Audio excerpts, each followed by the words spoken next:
There we go now. Evening, everyone. Roll call, please. Dr. Lopez? Here. Mr. Andrews? Mr. Corbin? Mr. Davis? Here. Mr. Socia? Here. Ms. Guadagnino? Here. Mayor Womack? Here, sunshine notice, please. Adequate notice of this meeting has been provided by publication in the Homeowners and Tribune on January 2nd, 2019, indicating that the North Brunswick Township Council holds regular meetings on the first and third Monday of each month at 7 p.m. at 710 Herman Road, North Brunswick, and agenda meetings on the second and fourth Monday of the month at the same place at 7 p.m. In the event a regular meeting falls on a legal holiday, the meeting shall be held on Tuesday night after said holiday at the same place and time. Thank you so much. Catherine, you'll be doing the CFO honors I tonight? will. This is Sriranganathan. I have 4 items. The first one is the bills list. I don't know if there's any questions on that. The next 3 items are all related. They're all Chapter 159s, which are resolutions approving budget amendments. These are generally done for grants, and each one of these are for grants. The first one is for an NJDOT grant from the Local Freight Impact Fund for Finnegan's Lane in the amount of $1,050,000. The second one is from the County Office of Aging and Disabled Senior Services, and that's for an amount of $10,500 for senior outreach. And the third one is also from the County Office of Aging and Disabled Services, and this is for the amount of $10,000 for congregate meals. Are there any questions on any of these? What does the Finnegan's Lane really mean? Are we getting money to repave? What does it mean? It's a whole reconstruction That is project. to repave that That's small correct. section between 130 and what Deerbrook uses as their That's driveway correct. kind of That's thing, correct. right? Yep. Michael, if you're not chatting out of turn, you'd hear what I was asking. It's not his turn. I'm sorry, I'm usually your paying voice, attention, usually your attention. voice immediately attracts. Repaving Finnegan's Lane, right? That's what The this DOT resolution is? grant. DOT grant? If you recall, we are going to be coming. Now if I recall. You weren't listening, but now I gotta recall. Yes, we're coming. Nothing to do with this. We're coming back to the governing body to do a bid, and we're combining Finnegan's Lane with Quarry Lane. And so our plan is to go to bid using our grant for both roads. Never done this summer, hopefully. Well, we're going to award depends on the bids and all of that, but yeah, it could start this year. It's a pretty big project. It would be a 2-year contract. All right, So, but I would say 2019, 2020. thanks. Thank you, Mark. Ms. Benson? Yeah, Ms. Benson. Good evening, Mayor Matt, Good evening. council, residents joining us. I have 5 items for your consideration this evening.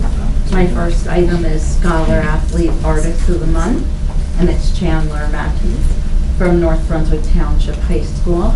My second item is in regards to our Veterans Street Naming Dedication Program and our Paver Brick Project.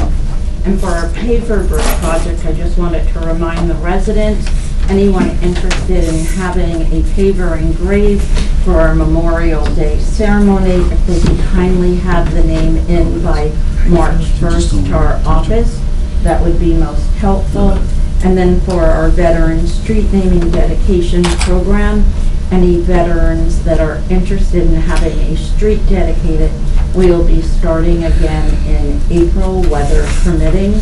And if they could send in their applications, which are online or available in our office. My third item is our Dr. Martin Luther King Jr. program, which is scheduled for Friday, January 18th at 7 p.m. We're extending an invitation to our entire community to join us. And then I believe item 4 and 5, Catherine did share. Those are both senior grants. Our senior outreach grant that helps offset our cost of our 2 part-time drivers, and our meals grant covers our special luncheons, any special event we host for the seniors, and educational programs at the senior center. Any questions? Thank you, Ms. Wonderful Benson. evening. Director McCormick? Happy New Year, Mayor, Council. Happy New Year. Yeah. Thank you. Just have 2 items. The first is a continuing grant we get every year $60,000 for Safe and Secure Communities. And we apply and usually receive this, so anticipating that. Is there any questions on it? That's the supplement officer's salaries.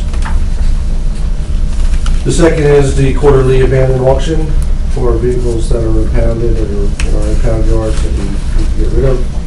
Is there any questions on that? I'm sorry, Ken, was it 60,000 you said? Yes, 60,000 on first corners.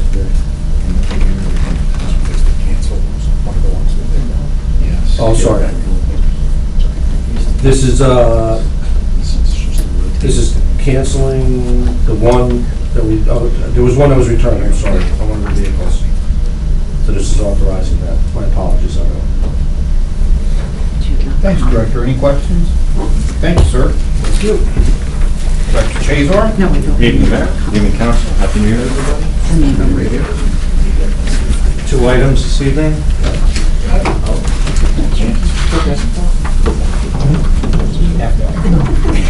You would? Yeah. 2 items this evening. One is authorizing the rejection and re-advertisement for the receipt of bids for the licensed underground storage tank operator.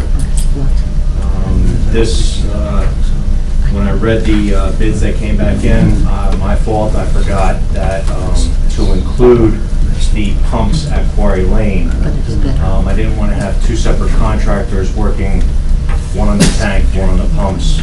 So I asked to cancel it and to join that back in. The second item is accepting a donation of furniture from the Furniture Exchange.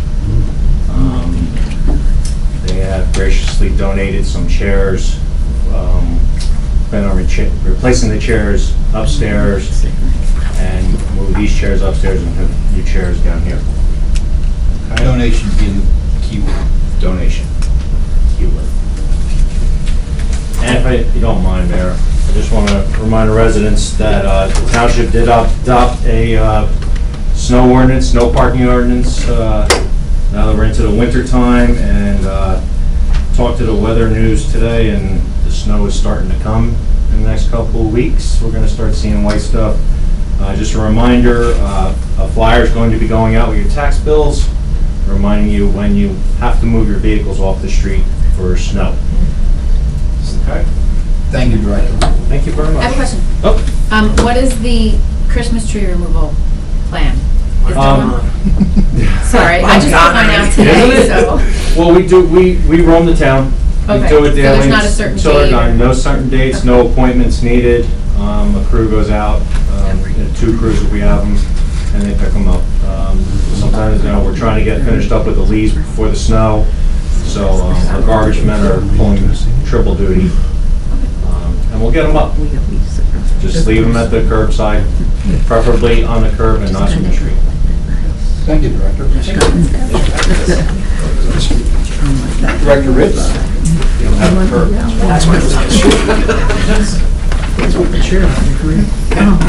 Don't lean back. 2 items this evening. I'll do the second item first. This is an effort to take one step closer to something we've been working on for several years, to exchange property. It's known as the BOE land swap. This is an exchange of property across the street to expand the municipal lot directly across the street in exchange for property at the back corner of Linwood School. And as part of that process, it has always been our intent to vacate the paper street that is Laurel Place. You should have an exhibit in your attachments. And I'm finally just actually doing the ordinance to vacate that portion of Laurel Place. So that what happens, Board of Ed keeps it, it's just. Correct. That'll become Board of Ed property as opposed to municipal right-of-way, which it is You today. just can't pay it from third base to the pitcher's mound. Correct. Look like home plate to me, but. No, it's third base. Third base? You play football and stick with it.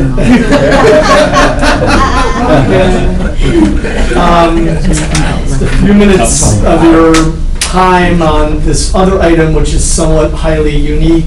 You should have an exhibit in your attachment. I have a copy I can pass around, but we have a homeowner that bought a large home and a large piece of property on Route 27 recently relocated from out of state. He's actually a professor at Rutgers University. And he's engaged us about his interest in having a driveway access to his property from Seminole Road, which is a cul-de-sac today. We've indicated to him already administratively that we will not permit him to close up his Route 27 driveway, and we will not support readdressing the house. So the house fronts Route 27. Are you just going to say no the entire time I'm speaking? Absolutely, I'm just shaking my, no way. Yeah, We go were ahead. one of six, so Yeah, I'm trying to well, present it it's a to terrible everybody. idea. Okay, so he is making improvements to this property. He feels, and I'm just expressing his interest, that because it's difficult for traffic to have egress and ingress off the state highway regularly, he's asking about the possibility of opening up a second driveway. It's not something that I can recall we've done. I've previously declined another request to do this from another resident some time ago on Route 27. He nonetheless has asked us to pursue it, and I've indicated that this really doesn't go to a land use board. Essentially, it would have to go to the governing body. What we would do, if you supported it, is we would draft what's called a revocable license agreement, like we've done in other situations regarding fences. He indicates, interestingly enough, that I guess he, based on the prior owners, have always used Seminole Road for their garbage and recycling collection. Something that the prior owners were always putting their collection out on the cul-de-sac rather than up on the highway, which is a farther distance from his house. So I bring it to you for your collective discussion. Councilman Socio is Listen, I grew up in the non-supportive. neighborhood, I played on Seminole, it's a cul-de-sac. People bought houses, Mrs. Matt's old house, your kindergarten teacher, other people, they bought on a cul-de-sac, a dead end, that's what they bought. And they have driveways. And, no, but they bought on a cul-de-sac for a reason. Right. This guy bought on Route 27. Right. I don't know how opening the road to appease him becomes our issue, unless you want to get the okay from everyone on Seminole. But I think it's a terrible idea. He's not looking to change his address? No, he can't. I've already said Right, but he that can't. wasn't like part of his purpose when he. No, his first came in. original request was to go to this driveway, shut the driveway, change his address, and administratively, I've denied that because the orientation of his home is towards the highway, and I think that would be a bad precedent. So in this instance, his request is to create a second driveway. He would maintain his Route 27 driveway. I did indicate to him that if the council was supportive, we would probably include a condition, to Councilman Socio's point to some extent, that he could not, that it would be strictly a secondary access to his property, and he could not let guests or visitors park in the cul-de-sac. In the exhibit that you have, you can see that there are two existing driveways in the cul-de-sac. It's not purely a dead end. What's the width?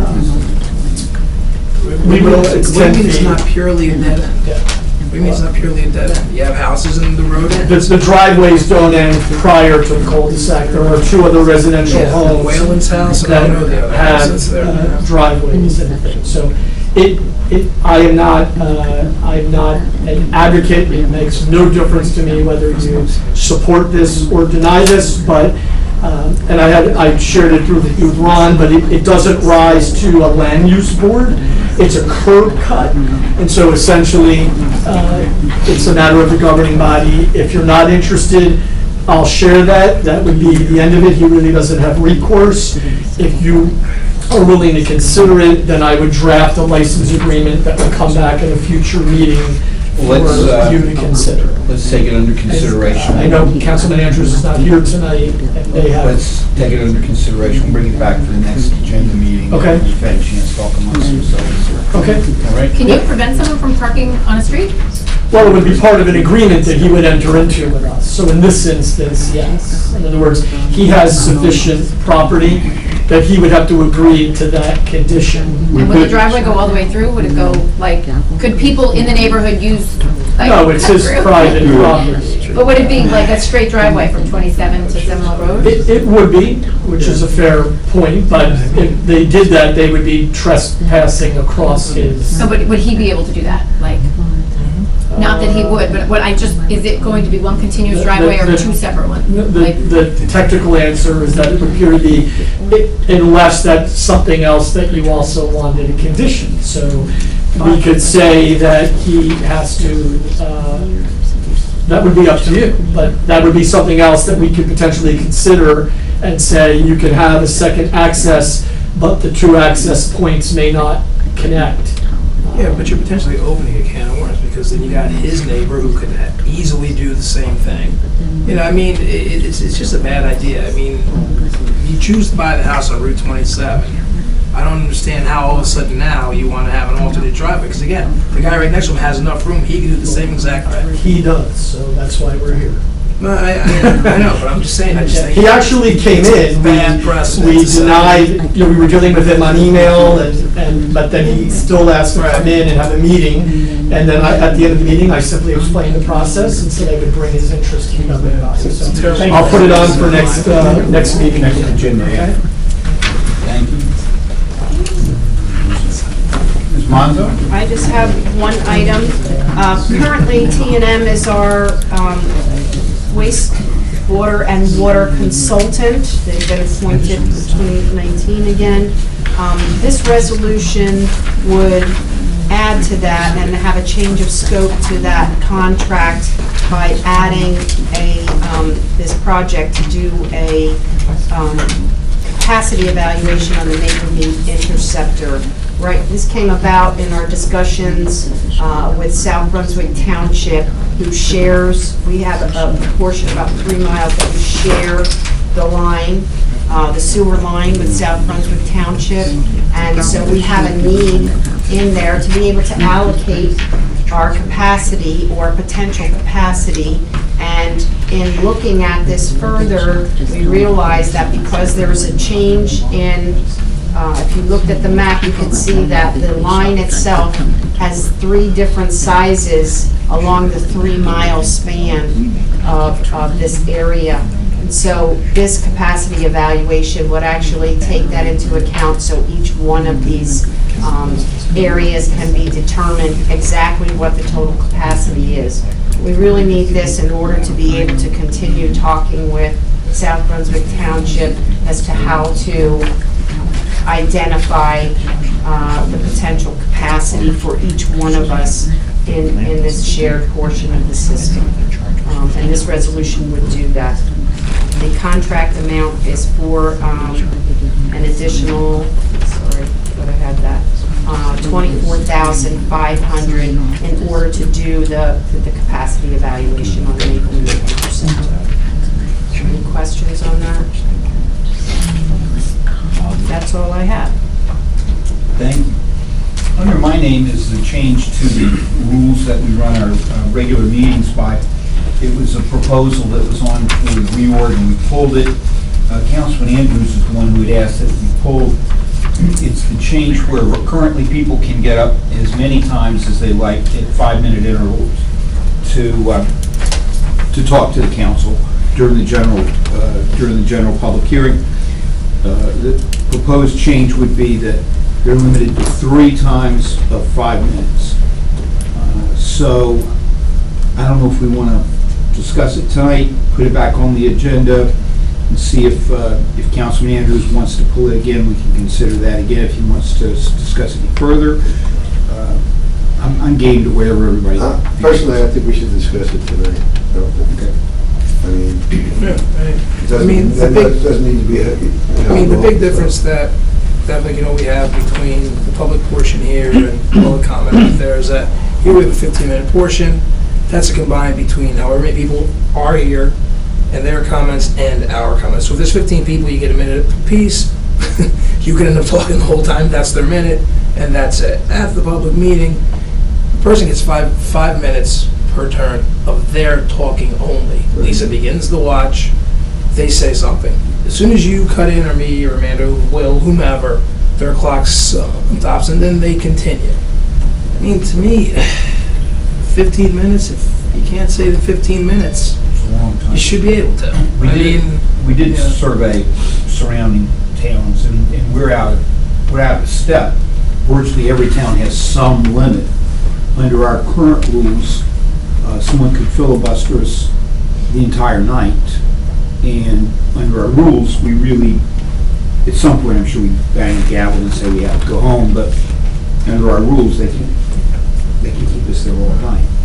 No, I think as Carlos said, within a 15-minute period of a person having that time, first of all, the person coming up should not be coming up to the council if they haven't tried to go through one of our directors if it was in their office and things of that nature. Then it gets to the point that we as mayor and council will discuss it. But within, 15-minute time to get your point across, I think we're doing, we're doing that, and just, because a lot of things become redundant. And there are other people, who want to see something, say something. So in my opinion, I'm for it. I don't think we need to put it off. I think it should be on the agenda. I mean, it's up to the rest of the council, but it should be put up on the agenda for our next meeting. Any other comments?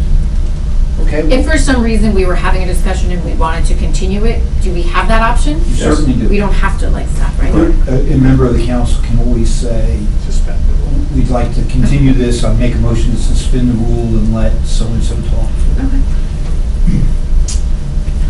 I say keep it. So that's going to be on the... We'll leave it on. Yeah. The next thing is, as you all know, Cal is retiring, and we have tonight a new CFO that we're looking to bring in.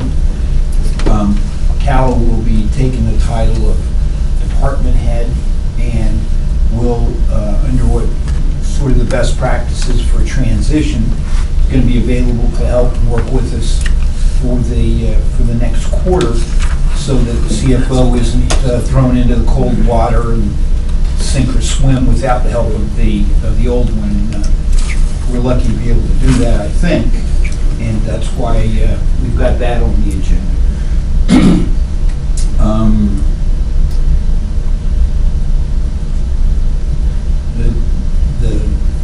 Jumping down to number 4, we had talked about that before, and we were just picking a number for the, it sounded we just picking a Does number, that- but I mean, is that more in line? Is that?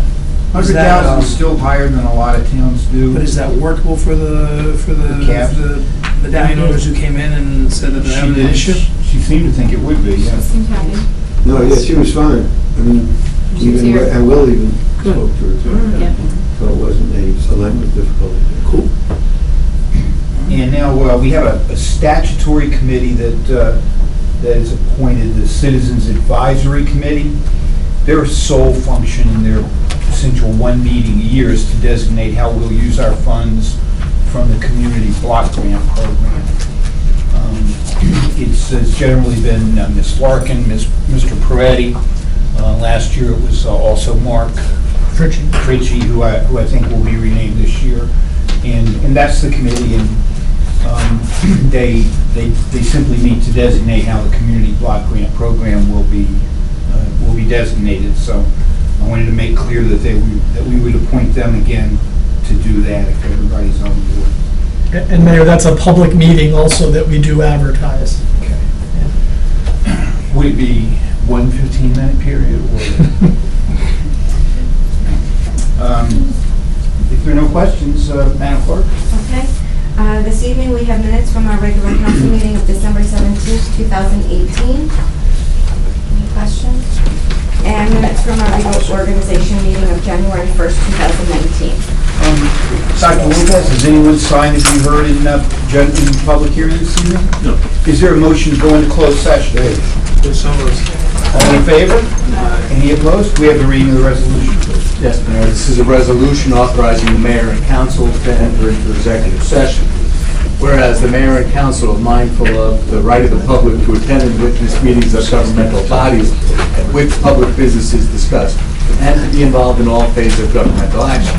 And whereas the Open Public Meetings Act nonetheless recognizes the authority of a public body to exclude the public from meetings in certain enumerated instances in which disclosure of matters discussed could endanger public safety, property, or other public interest, or invade individual privacy. And whereas, as authorized by the Open Public Meetings Act, NJSA 10:4-12B, mayor and council have a need to meet in private session to discuss matters affecting collective bargaining of public employees and matters affecting pending or anticipated litigation to which the public body may be a party, or matters within the attorney-client privilege. Now therefore be it resolved, the mayor and council will meet in private session at 7:25 p.m. on January 7th, 2019, to discuss the following specific items: the status of union negotiations and an update regarding same, and litigation update regarding a new case entitled Campbell versus North Brunswick. Be it further resolved that the matter so disclosed to the public will be disclosed to the public at the time that the union negotiations are concluded and/or the Campbell litigation is resolved, or the matters otherwise become a matter of public record. Thank you, Mayor. Thank you.